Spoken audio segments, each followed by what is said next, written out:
Today, we're diving into a fascinating perspective, looking at the world not just through news headlines, but through the map itself. That's right.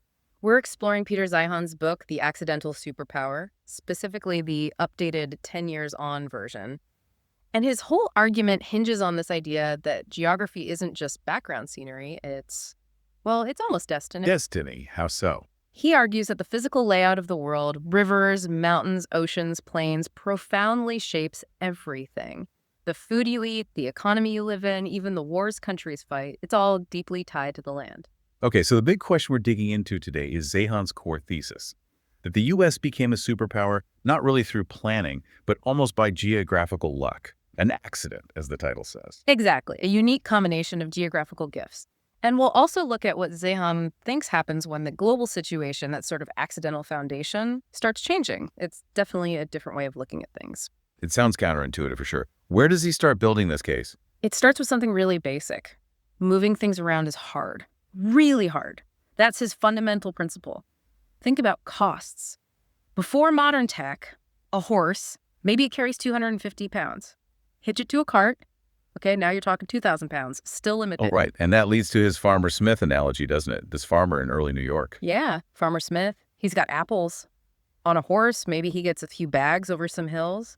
With a cart, maybe a ton if the roads are okay. But then, boom, the Erie Canal opens in 1825. That same single horse can now pull a barge carrying 30 tons of apples. Oh, 30, all the way to Buffalo. 30 tons. That opens up markets all the way to, what, Detroit, he says? Exactly. It's a total game changer. Think about the cost difference he highlights. Road transport can be 40, even 70 times more expensive than moving stuff by water. 70 times. Okay, so cheap water transport is massive. And Zeihan says it does two key things. Right. First, it generates capital. Big time. You can suddenly reach way more customers, sell your goods further afield, make more money. It's how wealth was built historically. And second, it builds nations. When goods and people can move easily within a territory, you get constant interaction. It weaves the place together economically and culturally, creates a shared identity. So easy internal movement plus maybe difficult external access. That's the sweet spot. That's the ideal template. And his classic example is ancient Egypt. Right, the Nile. Perfect example. Super easy transport up and down the Nile, connecting the whole kingdom. Food, soldiers, administrators, everything flows. But getting into Egypt from the outside, really tough. You've got massive deserts on either side. It's naturally fortified. So perfectly connected inside, perfectly buffered outside. And that allowed for what? Central control. Immense central control. The reliable Nile floods meant huge food surpluses, supporting a dense population. The state controlled the transport, controlled the food, and basically controlled the people for millennia. It worked incredibly well for a very long time. Okay, but geography isn't static in its effects. Technology changes the game. Absolutely. Before around 1400, power was river-based or tied to closed seas like the Mediterranean. You needed to keep land in sight. Then came the deepwater navigation revolution around 1500. Things like the axial rudder for better steering, the caravel ship design. And the gun port.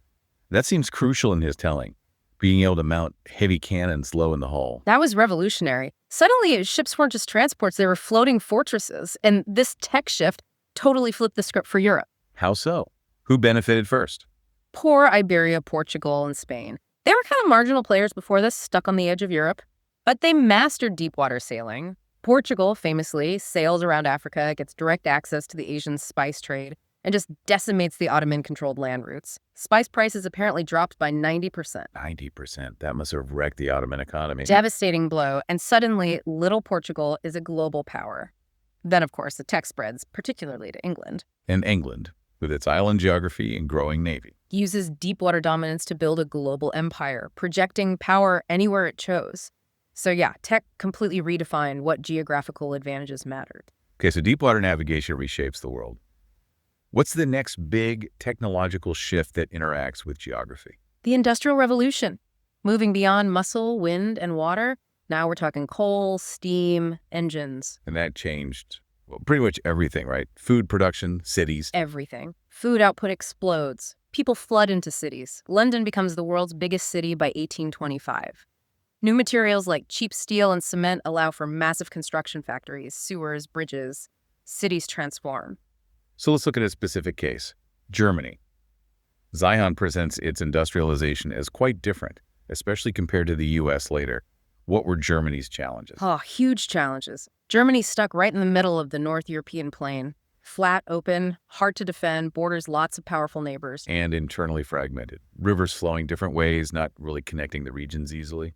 Exactly. Historically disunited. No easy internal water transport like Egypt or, as we'll see, the U.S. And no direct ocean access until, 1871. So for Germany, industrialization wasn't just an economic boost, it was almost a geopolitical necessity, a way to overcome fragmentation. Precisely. It was the solution. And because central control from Berlin was initially weak, power devolved locally. You had these hyper-competent local governments driving development. So industrialization didn't just happen in the capital, it happened everywhere, across Germany.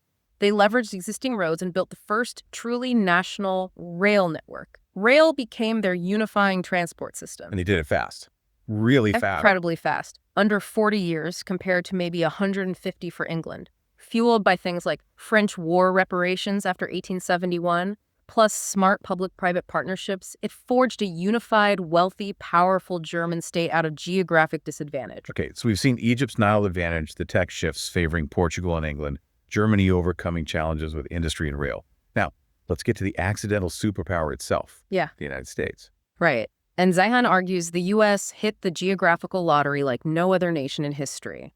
It's this unique combination of factors that feels almost accidental, not designed. What's the absolute #1 asset in his view? The river system. Hands down. The Mississippi and its tributaries, the Missouri, the Ohio, the Tennessee, and so on. It's the largest navigable river network in the world.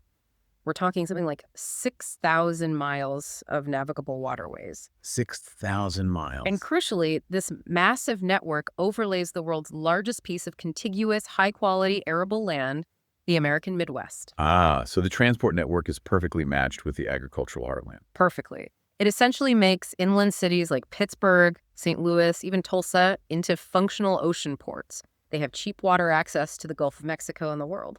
And how'd that shape the country's development? You mentioned low infrastructure costs earlier. Exactly. Unlike, say, Germany needing massive state investment in rail or China needing canals, much of America's core transport network was just there, naturally. So farmers could get their grain to market relatively easily from day one. Pretty much.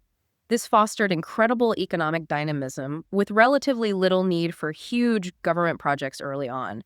It encouraged, small government, entrepreneurship, self-reliance. It's baked into the geography. And that leads to another huge point Zeihan makes, the sheer size of the U.S. consumer market. It's unparalleled. The U.S. market has been the world's largest since just after the Civil War. By 2014, he pegs it at $11.5 trillion. That's triple the next biggest and larger than the next 6 combined. Wow. Larger than the next 6 put together. And because that internal river network makes trade within the U.S. so efficient, it fosters this deep economic and cultural linkage across a vast area. It creates a remarkably strong national identity, despite the size and diversity. Okay, incredible internal network. What about externally? Ocean buffers. Zeihan calls the U.S. a functional island. 2 vast oceans, the Atlantic and Pacific, make large-scale invasion incredibly difficult, basically impossible since the British tried in 1812. And they learned from that experience, presumably, secured the northern and southern borders. Absolutely. Policies were put in place to ensure no credible land threat could emerge in North America. This security allows the U.S. to focus outward or inward as it chooses. Which leads us to the post-World War II era. The U.S. is dominant, geographically secure, and then it does something unexpected. Totally unexpected. Zeihan calls the Bretton Woods system shocking. Instead of just creating a typical empire, a Pax Americana, the U.S. did something radically different. Which was? They essentially offered the entire non-communist world access to their massive internal market and guaranteed the security of global trade routes with the U.S. Navy. Free. What was the catch? The catch was simple. You had to side with the U.S. against the Soviet Union. That was it. They invited everyone and allies, former enemies like Germany and Japan, former colonies. So they offered, what was the phrase, risk-free access to ample resources and bottomless markets. Exactly. In exchange for joining the American security umbrella, it was an incredible deal. And it worked. How did it work? What were the results? It powered the post-war economic miracles in Japan and Germany. It enabled the formation of the European Union. It eventually allowed China to rise by plugging into this U.S.-guaranteed global trade system. But for the U.S. itself, Zeihan argues it was always more strategic than economic. Absolutely. It was about building an anti-Soviet coalition. The U.S. economy itself was never really redesigned around this global system. Even today, exports are only, 11% of U.S. GDP? That low, Yeah. like Ethiopia or Afghanistan, he said. Yeah, it's startlingly low for a major economy. It highlights how self-sufficient the U.S. is thanks to its geography and internal market. Bretton Woods was a tool, a successful one, but not essential for U.S. prosperity itself. Okay, so that system worked for decades. But now, Zeihan sees major shifts coming, starting with demographics. He talks about a capital tsunami in the 90s and 2000s. Yeah, basically a period of unusually cheap and abundant capital globally. Three big reasons. The peace dividend after the Cold War ended, meaning less military spending.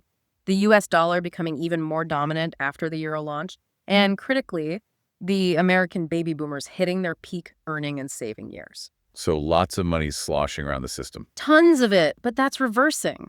Zeihan calls it the demographic inversion. The boomers are retiring. They're shifting from being workers who save and provide capital to retirees who spend down savings and consume capital. Less money going in, more money coming out. Exactly. And that means capital becomes scarcer and more expensive globally. Add to that the generation behind the boomers, Generation X, is significantly smaller. So Gen X has to somehow replace the boomer savings and pay for their retirement and healthcare. That sounds challenging. It's a huge squeeze. And the really sobering part is this isn't just a U.S. problem. Almost every developed country, and even China, faces a similar or worse demographic crunch. Japan is ahead of the curve on this, right? Yeah. Europe and China close behind. Yeah. Japan's demographic issues are maybe a decade further along. Europe and China are only a few years behind the U.S. And attempts to fix it elsewhere haven't really worked. Russia's cash for kids reportedly led to more abandoned children. Sweden's generous parental leave sometimes sidelines young women from the workforce. It's a tough nut to crack. But Zeihan argues the U.S. is, again, different, an exception. The major exception, because the U.S. demographic squeeze only lasts one generation. The boomers' kids, Generation Y, the millennials, are a huge generation, about 35% larger than Gen X. So there's a demographic cavalry coming over the hill, so to speak. Pretty much. So while the next decade or so might be tight financially as the boomers retire, Zeihan predicts that by the 2030s and 2040s, as millennials hit their peak earning years, the U.S. financial system repairs itself with surprising speed. So the U.S. gets flush with cash once again, while everyone else faces. While most of the rest of the developed world potentially faces chronic capital poverty and permanent recession because they don't have that large younger generation coming up behind, it's a stark difference in future outlook. It's a fundamental long-term advantage. And then there's energy, the shale revolution. This is another uniquely American story in Zeihan's telling. Absolutely massive and uniquely American. Shale tech involves two key things: horizontal drilling down, then turning sideways for miles, and hydraulic fracturing, or fracking. Fracking, Yeah. injecting high-pressure fluid to crack the rock. Right. Shale rock holds vast amounts of oil and gas, maybe 90% of the world's total, but it's non-porous. The oil and gas are trapped.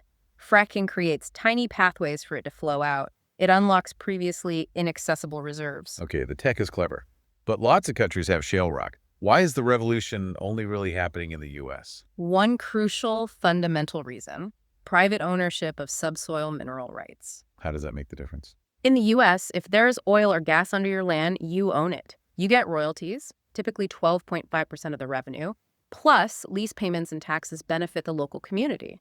So landowners and locals have a direct financial incentive to allow drilling. They get rich. And elsewhere. Virtually everywhere else, the national government owns what's underground. The landowner gets nothing. The local community sees disruption, truck traffic, maybe pollution, but no direct benefit. So you get massive local opposition, the not in my backyard problem on steroids. Essentially kiss shale projects before they start. That legal difference is really the key enabler. And the impact in the U.S. has been Transformative. Zeihan points out you can see the shale fields from space at night, lit up by hundreds of thousands of well lights. It allows for co-location producing energy right near where it's consumed. This crashes transport costs. U.S. natural gas prices plummeted. Electricity is now the cheapest in the developed world. And that brings manufacturing back. It's a huge factor.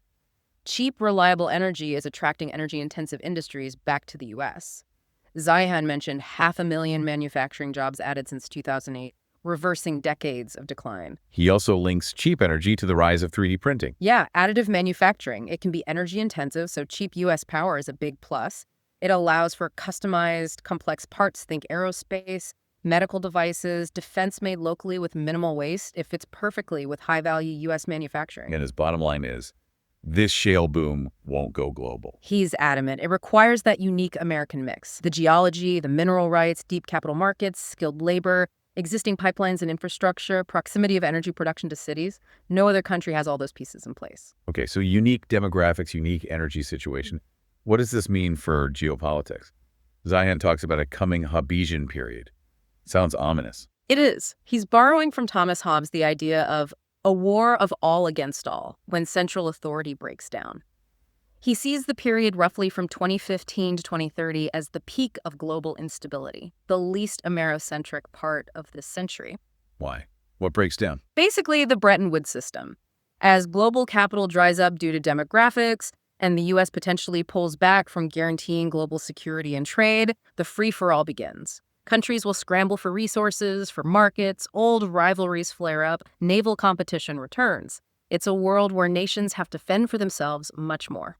But the U.S. in this scenario? The U.S. is largely insulated. It has its own energy, its own massive market, its demographic recovery on the way.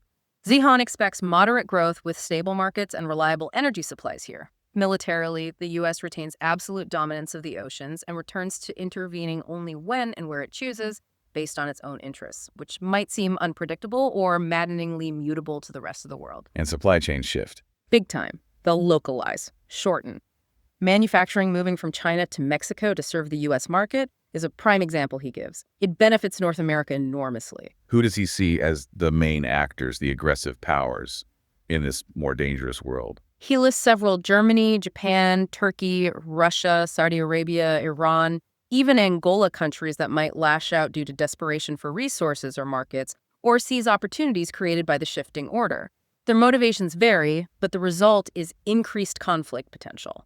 You mentioned Mexico benefiting. How does that work? Paradoxically, Mexico could be one of the biggest winners. Cheap labor right next door to the giant U.S. market, benefiting from U.S. shale gas exports via pipeline, plus a young population. Huge potential. But he flags the drug war as a massive shadow over that. A huge one. He argues U.S. interdiction efforts at sea pushed the drug trade inland, fueling the horrific cartel violence in Mexico. And now, sophisticated cartels like Jalisco New Generation are actively infiltrating U.S. cities, using existing logistics and exploiting communities. He calls this the single greatest geopolitical threat within North America, a very stark warning. And Ukraine. What's the geographical or demographic angle there? Just tragic demographic collapse. Even before the full-scale invasion, its population was shrinking. Now, with millions of refugees, mostly women, children, and educated professionals having fled, the long-term ability of the country to rebuild and function, even if it wins the war, is in serious doubt. Zeihan paints a picture of potential demographic dissolution. What about terrorism? Does this new era make it easier or harder? Interestingly, he argues transnational terrorism, like 9/11, becomes harder. Crossing borders will be tougher in a less globalized world. Terror groups need that Goldilocks zone, a state weak enough to operate in, but strong enough to provide some infrastructure which might become rarer. However, localized militancy, conflicts within unstable regions, could become more common. He still points to places like the Afghanistan-Pakistan border region, the Pakistani Vis, as potential hotspots. And finally, climate change. How does geography play in? Again, the U.S. is relatively well positioned, he argues. The sheer size and diversity of the American agricultural heartland means farmers can adapt, maybe switch crops, but the land remains productive overall. Elsewhere, though, it could be catastrophic. Rising sea levels inundating places like Bangladesh or the Nile Delta, forcing mass migrations, shifting rainfall patterns devastating agriculture in places like the North European plain. The impacts will be severe and highly uneven globally.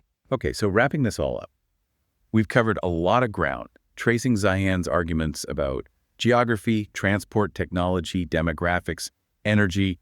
It really paints a picture of the U.S. being uniquely positioned. It's a powerful narrative. That combination of navigable rivers, arable land, ocean buffers, favorable demographics, and now energy independence creates a foundation unlike any other major power. While the rest of the world potentially faces aging populations, capital shortages, resource conflicts, and maybe more severe climate impacts, the U.S. seems set to weather the storm relatively well. And the most provocative part is his conclusion that the U.S. doesn't actually need to do much to maintain this dominance. Its strengths are inherent, accidental, but durable. That's the core of it. He suggests the coming decades might be defined more by America's absence on the global stage than its actions. The withdrawal of that U.S.-led order leaves a vacuum, and other nations will have to navigate that much more dangerous world largely on their own. So here's the final thought for you, our listener. If Zeihan's picture of a world returning to a more fragmented, competitive, maybe even brutal state is even partially correct, and the U.S. is stepping back, how do you prepare for the shifts that implies for your investments, your business, maybe even your own security?